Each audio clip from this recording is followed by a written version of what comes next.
How would you feel if you walked into your place of worship and saw everything broken and ruined?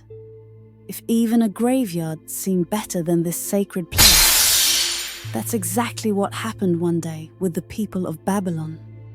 One day, the people of Babylon left their city to attend their yearly festival. They were busy celebrating and worshipping their idols. But when they returned, what they saw left them shocked. Their idols were broken, shattered, and lying helplessly on the ground. They cried out, "Who has done this to our gods? He must be among the wrongdoers." Some people said, "We heard a young man talking about them. His name is Ibrahim." So they ordered, "Bring him before the people so they may see and testify." When Prophet Ibrahim was brought, they asked, "Have you done this to our gods, O Ibrahim?" He replied calmly, "No. The biggest one among them did it. Ask them if they can speak."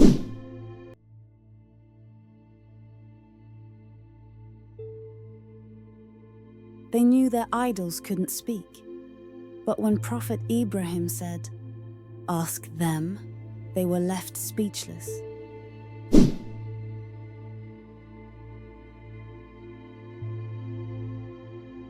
Not just because the idols couldn't answer, but because they couldn't even protect themselves. When they found themselves helpless, they turned to Nimrod, the human god, for help. So far, Prophet Ibrahim had confronted those who worshipped heavenly beings and had already defeated the idol worshippers with logical and clear arguments. But now he stood before a human who claimed to be God, Nimrod. Nimrod wanted to convince Prophet Ibrahim that he was the true God. He tried his best, but all he earned was humiliation.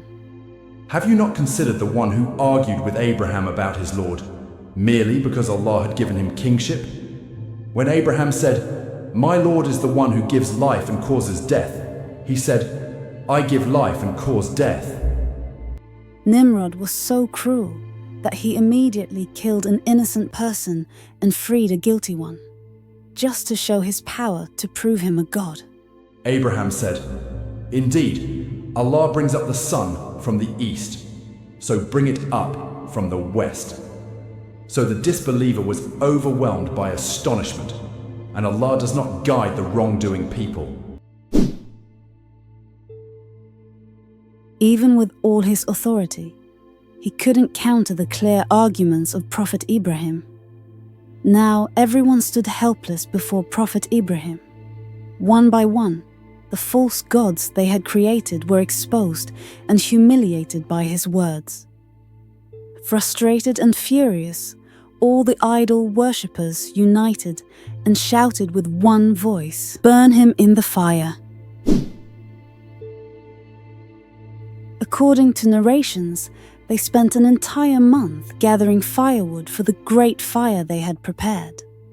Not only men, but women also participated in this task of gathering firewood. When the fire was finally lit, it became so intense that even birds couldn't fly over it without being burned. No one could get close to it. The heat was unbearable. It was impossible for anyone to approach the fire to throw Prophet Ibrahim into it. So they built a catapult, a massive device to hurl Prophet Ibrahim into the fire from a distance. In their eyes, they had done everything. They were certain that Ibrahim's death was guaranteed.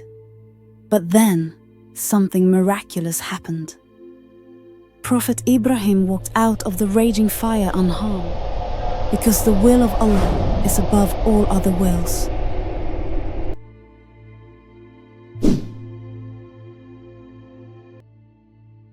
According to the commentators, when Prophet Ibrahim was thrown into the fire, he was only between 16 and 26 years old. no older than that. At such a young age, he endured one of the toughest trials, proving the strength of his faith. He showed that the faith of a prophet of Allah is stronger than mountains and deeper than the depths of the oceans. Today, when we hear this story or read it in the Quran, the first thought that comes to mind is that, after witnessing such a miracle, everyone must have fallen into prostration and believed in Allah. But that's not what happened. Very few people believed in him. Among those few, Allah has named Prophet Lut and Prophet Ibrahim's wife, Lady Sarah.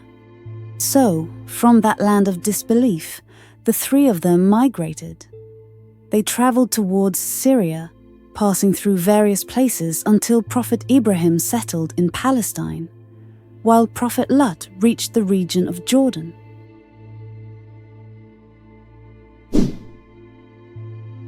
And they intended for him harm, but we made them the greatest losers.